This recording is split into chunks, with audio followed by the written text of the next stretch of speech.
বহুল প্রতীক্ষার পরে সিয়াম আহমেদ অভিনীত এবং মেহেদী হাসান হৃদয় পরিচালিত রাক্ষস মুভিটি চলে এসেছে। তো আমিও চলে আসলাম এটার এক্সপ্লেইন নিয়ে। সিনেমাটি এখন পর্যন্ত কোনো রকমের কোনো অনলাইন প্ল্যাটফর্মে আসেনি, এই জন্য হলে গিয়ে সিনেমাটি দেখে তারপরে সে ট্রেলার দিয়ে আমাকে এক্সপ্লেইনটি করতে হচ্ছে। তো এই কারণে গল্পের সাথে সবসময় সিনের মিল নাও থাকতে পারে। দয়া করে এটা তোমরা ক্ষমা সুন্দর দৃষ্টিতে গল্পটি যদি তোমাদের ভালো লেগে থাকে তাহলে অবশ্যই প্রেক্ষাগৃহে গিয়ে সিনেমাটি দেখবে, তাহলেই কেবলমাত্র তোমরা রাক্ষসের আসল ফিলটা পাবে। তোমাদের জন্য এত কষ্ট করে নতুন নতুন সিনেমার গল্প নিয়ে আসি, তাহলে তো একটা লাইক আমি আশা করতেই পারি। কোনো স্পয়লার না দিয়ে আর চ্যানেলটা সাবস্ক্রাইব করে চলো তাহলে গল্পের গভীরে ঢুকে পড়া যাক। সিনেমার শুরুতেই আমরা একটা কলেজের শিক্ষককে দেখতে পাই। ওর নাম রুশো। সে অত্যন্ত গম্ভীর একজন টিচার। আসলে যেমনগুলো সচরাচর থাকে অনেক কলেজেই। ওর ব্যক্তিত্বে এক ধরনের ভীতি রয়েছে যা ছাত্রছাত্রীদেরকে সবসময় তটস্থ করে রাখতো। একদিন রুশো ক্লাস নেওয়া অবস্থায় জানতে পারে কলেজের এক বখাটে ছেলে তার ছাত্রের বিকিনি পরা আপত্তিকর ছবি এঁকে তাকে ব্ল্যাকমেল করার চেষ্টা করছে, এমনকি ব্ল্যাকমেল করছেও। কিছুক্ষণ খোঁজবাজ করার পর সেই ছেলেটাকে অবশ্য ধরেও ফেলে রুশো। তারপরে সবার সামনে তাকে প্রচন্ড মারধর করতে থাকে। ওকে এতটা নিষ্ঠুরভাবে মারধর করে যে ছেলেটি চিরতরে পঙ্গু হয়ে যায়। অন্য একজন ছাত্রীকে ব্ল্যাকমেল করাতে রুশো যেমন ব্যবহারটা করলো, এটা দেখে তো কলেজের সব ছাত্রছাত্রী ওর উপরে ভয় পেয়ে যায়। আসলে রুশো কলেজে সেভাবেই নিজেকে উপস্থাপন করতো যেন সে নিজে একাই 100। এর মধ্যে কলেজের নতুন স্টুডেন্টদের ভর্তি কার্যক্রম শুরু হয়। নতুন ছাত্রী হিসেবে কলেজে ভর্তি হয় এই গল্পের নায়িকা জুলিয়েট। জুলিয়েট আসলে পড়াশোনায় একদমই কাঁচা ছিল, কিছুই পারত না সে। পড়াশোনায় কাঁচা হলেও দেখতে সে ছিল অত্যন্ত সুন্দরী, আর স্বভাবে সে ছিল একদমই চঞ্চল প্রকৃতির। সবাই জুলিয়েটকে দেখে হা করে তাকিয়ে থাকতো ওর দিকে, কিন্তু জুলিয়েট কাউকেই পাত্তা দিত না। সে সারাক্ষণে রুশো স্যারকে দেখতো যেন রুশোর ওপরে তার একটা ক্রাশ রয়েছে। মূলত জুলিয়েট তার প্রেমের ফাঁদে রুশো স্যারকে ফাঁসাতে চায় পরীক্ষায় ভালো নম্বর পাওয়ার জন্য। এই জন্য জুলিয়েট নানা অঙ্গভঙ্গির মাধ্যমে স্যার রুশোকে পটানোর কাজে লেগে পড়ে। রুশো সবকিছু খেয়াল করলেও বাইরে থেকে একদম নির্বিকার থাকে। সে কোনো প্রকার পাত্তাই দিতে চায় না জুলিয়েটকে। জুলিয়েট তো নাছোড়বান্দা, সে কোনোভাবেই রুশোর পিছু ছাড়তে চায় না। একদিন রুশো ক্লাস শেষে গাড়ি নিয়ে বাড়ির উদ্দেশ্যে বের হলে জুলিয়েটও গাড়িতে উঠতে চায়, বলে তাকে যেন বাসায় ড্রপ করে। জুলিয়েট অনেকক্ষণ যাবৎ ঘ্যান ঘ্যান করলে রুশো আর না করতে পারে না ওকে, তার গাড়িতে উঠিয়ে নেয়। নির্জনে ওরা দুজনে একটা শুনশান রাস্তা দিয়ে যাচ্ছিল। এভাবে যেতে থাকলে জুলিয়েট তার চাল চালতে থাকে। সে বিভিন্ন অঙ্গভঙ্গির মাধ্যমে আবারও রুশো স্যারের দৃষ্টি কেড়ে নেওয়ার চেষ্টা করতে থাকে। এমনটা করতে করতে এক পর্যায়ে সে সফল হয়ে যায়। জুলিয়েটের এমন কর্মকাণ্ডে রুশো তার উপরে নিয়ন্ত্রণ হারিয়ে ফেলে এবং জুলিয়েটকে নিবিড়ভাবে চুম্বন করতে শুরু করে। জুলিয়েট অবশ্য এই বাড়িতে একটু ইতস্তত বোধ করছিল আর রুশোকে সে দূরে সরিয়ে দেয়।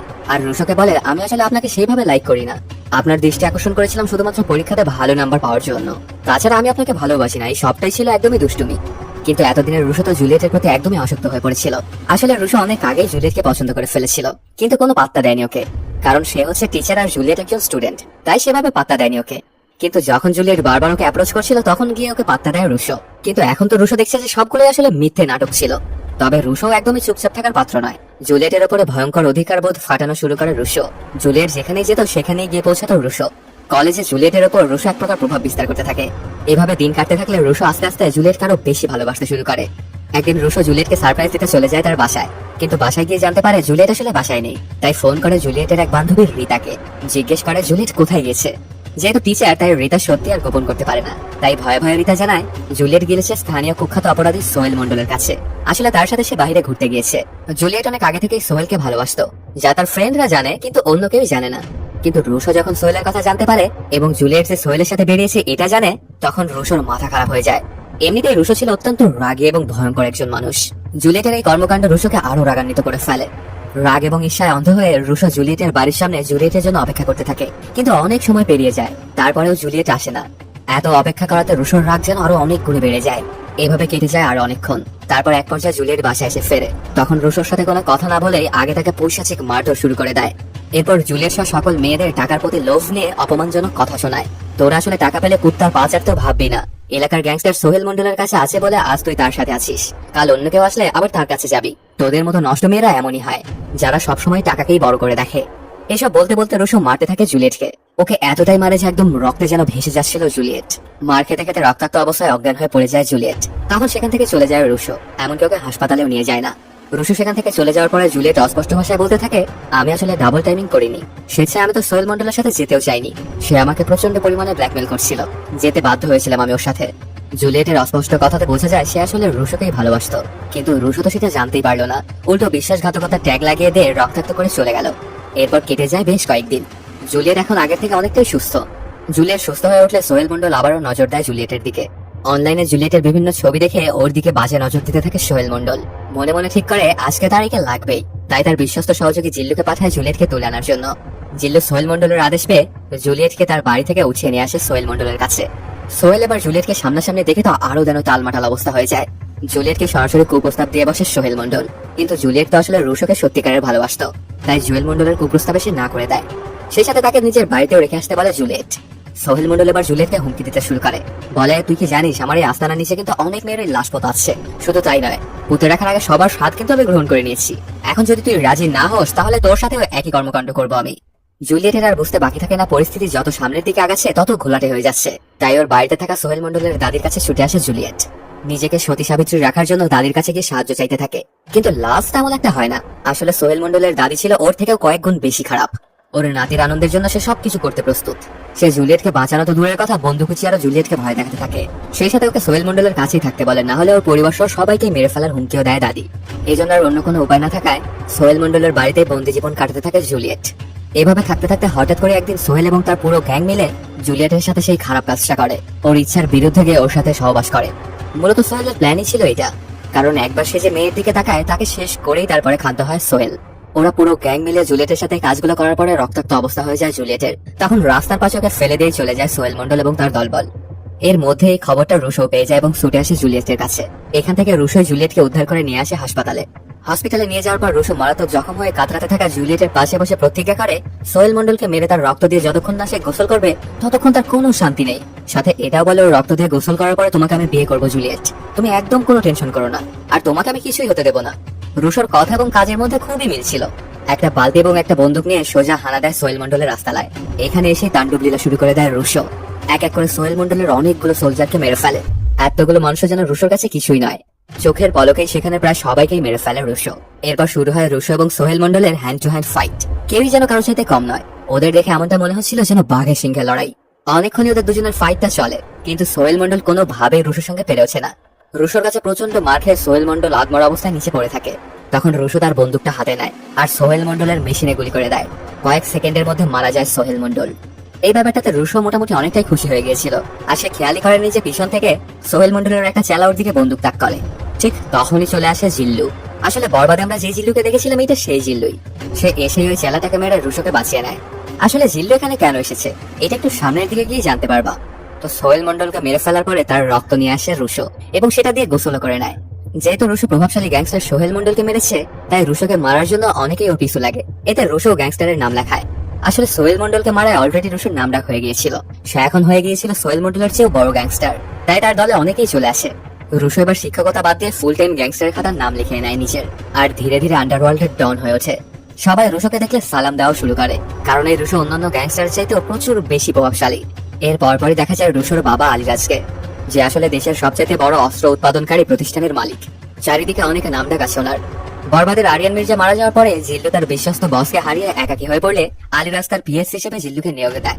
সেদিন রুশোকে বাঁচাতে সোহেল মন্ডলের আস্তানায় জিল্লুকে রুশোর বাবাই পাঠিয়েছিল। যেহেতু রুশো এখন আন্ডারওয়ার্ল্ড ডন, তাই তার শত্রু অনেক। তাই আলিরাজ তার ছেলের সুরক্ষার কথা ভেবে জিল্লুকে রুশোর বডিগার্ড বানায়। যদিও জিল্লু রুশোর বডিগার্ড হতে একদমই রাজি হয় না, কারণ এখনো সে আরিয়ান মির্জারই ভক্ত। কিন্তু আলিরাজ অনেক করে জোরাজুরি করাতে সে রুশোর বডিগার্ড হতে রাজি হয়, আর রুশো জিল্লুর মতো এত বিশ্বস্ত একটা বডিগার্ড পেয়ে খুশি হয়। কিন্তু এর মধ্যে রুশোর বিয়েটা নিয়ে ওর পরিবারের মাঝে ঝামেলার সৃষ্টি হয়। রুশো বিয়ে করতে চায় জুলিয়েটকে।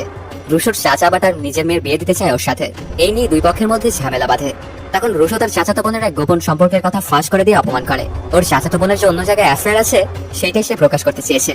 আসলে ওর চাচা ছিল ওদের চেয়ে অনেক বেশি বিত্তবান। রুশোর থেকে নিজের মেয়ে সম্পর্কে এইসব কথা শুনে চাচা অনেক রেগে যায় রুশোর উপর। এমনকি রুশোর বাবা মাকে নিচু জাতের সঙ্গে তুলনা করে অনেক অপমানও করে। এই অপমানগুলো কোনোভাবেই সহ্য করতে পারছিল না রুশোর। একসময় সে বাড়িটা ছেড়েই চলে যায়। পরবর্তীতে অবশ্য রুশো তার বাবাকে সবকিছু ভালোভাবে বুঝিয়ে মিটমাট করে নেয়। আর এই সময়টায় হুইল চেয়ারে এখন বসতে পারতো জুলিয়েট। হুইল চেয়ারে বসা অবস্থায় জুলিয়েটকে বিয়ে করে নেয় রুশো। এখনো সে পুরোপুরি সুস্থ হয়নি। রুশো যে তার দেওয়া কমিটমেন্টটা রেখেছে এটাতে অনেক খুশি হয়ে যায় জুলিয়েট। বাড়িতে ধুমধাম করে অনুষ্ঠান হচ্ছিল, তার মধ্যে ওদের বাড়িতে চলে আসে ওর চাচা। আর জুলিয়েটের সাথে পূর্বে কি ঘটেছে বা এখন ওর অবস্থা এমন কেন হয়েছে সেগুলো বলে অনেক করে অপমান করতে থাকে ওকে। এই ব্যাপার স্যাপার গুলো শুনে রুশো একদমই আর সহ্য করতে পারে না। তখন সরাসরি সে তার চাচাকে হুমকি দিয়ে বসে, এরপর যদি আমার লাইফ নিয়ে তোমাকে আর কখনো নাক গলাতে দেখি তাহলে তোর গোটা শরীর চিরে কিন্তু একদম লবণ মরিচ লাগিয়ে দেবো। ব্যথা কোথায় কোথায় লাগে তখন তুই ভালো করে বুঝতে পারবি। ওর চাচা তো রুশোর থেকে এমন হুমকি পেয়ে একদম চুপচাপ হয়ে যায়। সোহেল মন্ডলের পরিবারে সে একাই কিন্তু গ্যাংস্টার ছিল না, তার দুই ভাইও ছিল বড় বড় মাপের গ্যাংস্টার। এতদিন ধরে তারা ছিল জেলে। সোহেল মন্ডলের মৃত্যুর খবর জানার পর থেকে রুশোকে মারার জন্য দিন গুনছিল ওরা। অবশেষে সোহেল মন্ডলের মৃত্যুর প্রতিশোধ নিতে এবং রুশোকে মারতে জেল থেকে বের হয় ওরা দুই ভাই। বড় ভাই সাদাব ছিল প্রচন্ড হিংস্র, যে কিনা সারাক্ষণ একটা বাঘ সাথে নিয়ে ঘুরতো। এই বাঘ নিয়ে ঘোরার অবশ্য একটা ইন্টারেস্টিং ঘটনা রয়েছে। ছোটবেলায় সাদাব চিড়িয়াখানায় গেলে একটা বাঘের বাচ্চা দেখতে পেয়ে তার মনে ধরে, তাই বাচ্চাটি পালার জন্য সাদাব নিয়ে যেতে চায়। কিন্তু চিড়িয়াখানার কর্তৃপক্ষ কোনোভাবেই রাজি হয় না, কারণ এটা কোনো নিয়মের মধ্যেই পড়ে না। বাঘকে কোনো সাধারণ মানুষ পালতে পারে না। তবে সাদাবও ছিল একদম নাফরবান্দা। চিড়িয়াখানায় উপস্থিত থাকা সকল লোকদেরকে মেরে সেই চিড়িয়াখানা থেকে বাঘের বাচ্চাটিকে নিয়ে এসেছিল। তারপর নিজেই সে পেলে পুষে ওই বাঘের বাচ্চাটিকে বড় করেছে। আর এখন সেই বাঘের বাচ্চাটাই বড় রকমের দানবে পরিণত হয়েছে। সেই বাঘ নিয়ে সাদাব সবসময় চলাফেরা করতো। তো তারা দুই ভাই যখন জেল থেকে বাড়ি আসে, তখন দাদি তাকে সোহেল মন্ডলের মৃত্যুর বদলা নিতে বলে। দাদির নির্দেশ পাওয়া মাত্র সোহেলের ছোট ভাই তো তার দলবল নিয়ে চলে আসে রুশোকে মারার জন্য। আসলে এসেছিল রুশোর বাড়িতে তখন রুশো উপস্থিত ছিল না। তখন সোহেলের ছোট ভাই রুশোর পরিবারের লোকজনকে এক এক করে মারতে শুরু করে। রুশোর পরিবারকে যখন এরকম ভয়ঙ্কর ভাবে মারছিল, তখন দাদি আবার ছিল ভিডিও কলে আর এইসব পৈশাচিক তাণ্ডব লীলা দেখছিল। ওরা রুশোর বাবাকেও নির্মম ভাবে হত্যা করে।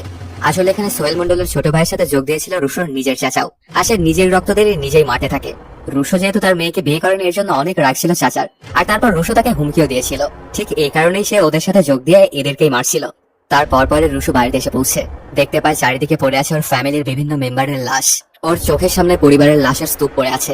রুশো যেদিকেই তাকাচ্ছিল সেদিকেই ওর পরিবারের কোনো না কোনো সদস্য মৃত অবস্থায় পড়ে আছে। আর ওদেরকে মারা হয়েছিল অনেক ভয়ঙ্কর ভাবে। এই ব্যাপারগুলো দেখে একদম স্তব্ধ হয়ে যায় রুশো। কি করবে সে কিছুই বুঝে উঠতে পারছিল না। এমনকি সে অনেকটা ইমোশনাল হয়ে যায়। এরকম কিছুক্ষণ চলার পরে হঠাৎ করে অনেক জোশ পেয়ে যায় রুশো। ওর রক্ত যেন টকবক করে ফুটতে শুরু করে। ওর মাথার সকল তারই যেন ছিঁড়ে যায়। যারা ওর পরিবারের সাথে এরকম কাজ করেছে তাদেরকে এক এক করে ধরে ধরে সে মারতে চায়। চরম প্রতিশোধের নেশা এবার চেপে ধরে রুশোকে। ওই সময়টা এই পুরো গ্যাংটা আবার ওদের বাড়িতে ছিল। তখন রুশোকে আসতে দেখে সোহেলের ছোট ভাই যায় ওকে মারতে। আর দাদি তখনও ভিডিও কলেই ছিল। তখন রুশো অনেক হিংস্র হয়ে সোহেলের ছোট ভাইকে মারধর করে। অনেকক্ষণ মারার পরে ওকে একদম জানে মেরে ফেলে। ওকে এতটা নির্মম ভাবে মারে যা তুমি আমি ভাবতেও পারবো না। এরপর গিয়ে ধরে ওর নিজের চাচাকে। তার চাচাই তাদের সাথে এরকম বিশ্বাসঘাতকতা করলো। অনেক মারধর করতে থাকে চাচাকে। তারপর আগের বার যে রুশো তার চাচাকে থ্রেট দিয়েছিল যে যদি এর পরে আমাদের কোনো ব্যাপারে নাক গলাও তাহলে তোমার বুক চিরে সেখানে মরিচ আর লবণ লাগিয়ে দেবো। এবার রুশো সেটাই করে। চাচার বুকটা চিরে ফেলে এবং সেখানে মরিচ এবং লবণ লাগিয়ে দেয়। এভাবেই মেরে ফেলে ওর চাচাকে। ছোট ভাইকে মৃত অবস্থায় দেখে বড় ভাই সাদাব বাঘ নিয়ে সেখানে চলে আসে। সচরাচর বাঘ হয় অনেক হিংস্র, কিন্তু সাদাবের বাঘের মধ্যে এরকম কোনো হিংস্রতাই ছিল না। তাই রুশোকে আর বাঘের সাথে একদমই লড়তে হয় না। আর হয়তোবা বাঘটা ওর কার্যকলাপ দেখেই বুঝে গিয়েছিল যে রুশোর সাথে গেলে সে হয়তো মারা পড়বে। এই জন্যই হয়তো রুশোর সাথে যায়নি সে। তখন রুশো আর সাদাবের ফাইট শুরু হয়ে যায়। ওদের মধ্যে অনেকক্ষণ ধরেই চলে এই ফাইট। তারপর এক পর্যায়ে রুশো শেষ করে ফেলে সাদাফকে। ওদের পুরো পরিবারকে খতম করে ফেললো রুশো। সাদাফকে মারার পরে সেই বাঘটা নিয়ে রুশো এবং জিল্লু চলে আসে দাদির কাছে। তারপর বলতে থাকে, খুব তো তুমি তোমার নাতিদের নিয়ে বড়াই করতা, আমাকে মারার জন্য তুমি তোমার নাতিদের পাঠিয়েছিলে। কই এখন আপনার নাতিরা? সবাইকে আমি একদম ছালটিয়ে দিয়েছি। আর নিশ্চয়ই আমাকে মারতে মন চাইছে আপনার, তাই না? এটা বলে রুশো তার নিজের হাতের পিস্তলটা দাদির হাতে উঠিয়ে দেয়। আর তাকে বলে দেয়, আপনি চাইলে কিন্তু আমাকে মারতে পারেন। দাদি অনেক রাগান্বিত হয়ে গুলিটা করতে চায় রুশোকে, কিন্তু আসলে বন্দুকটা থেকে কোনো বুলেট বের হয় না। দাদি তখন ভালো করে দেখতে পায় পিস্তলে আসলে কোনো বুলেট নেই। আর রুশো কেনই বা তাকে ভর্তি পিস্তল দিবে? তখন রুশো দাদিকে বলতে থাকে, আমার বাবার তৈরি অস্ত্র আমার কোনো ক্ষতি করবে না। এসব বলে ওনাকে ওখানে রেখেই চলে যায় রুশো। এরপর কেটে যায় কয়েক বছর। দেখা যায় রুশোর সুন্দর ফুটফুটে একটা মেয়ে সন্তান হয়েছে। রুশো তার স্ত্রী জুলিয়েট এবং তাদের ছোট্ট মেয়েকে নিয়ে সমুদ্র সৈকতে শান্তিতে সময় কাটাচ্ছিলেন। কিন্তু হঠাৎ করে দেখা যায় সেখানে টাকমাতার রহস্যময় একজন ভিলেন আবির্ভাব হয়। তার মাথাতে ছিল একটা আজবে দেখতে ট্যাটু করা, যে কিনা দেখতে ছিল হুবহু রুশোর মতোই। এখানে আমার গেস যে হয়তো এটা রুশোর যমজ ভাই।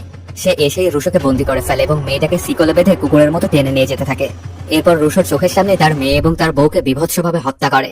রুশোকে মারাত্মকভাবে জখম করে ওকে ফেলে দেয় আগুনের লেলিহান শিখায়। আগুনের মধ্যে জ্বলতে থাকে রুশো। কিন্তু নিজেকে কয়লা বানানোর আগে এই ধ্বংসস্তূপ থেকে আবারও এক পোড়া চোখে নিয়ে জেগে ওঠে রুশো।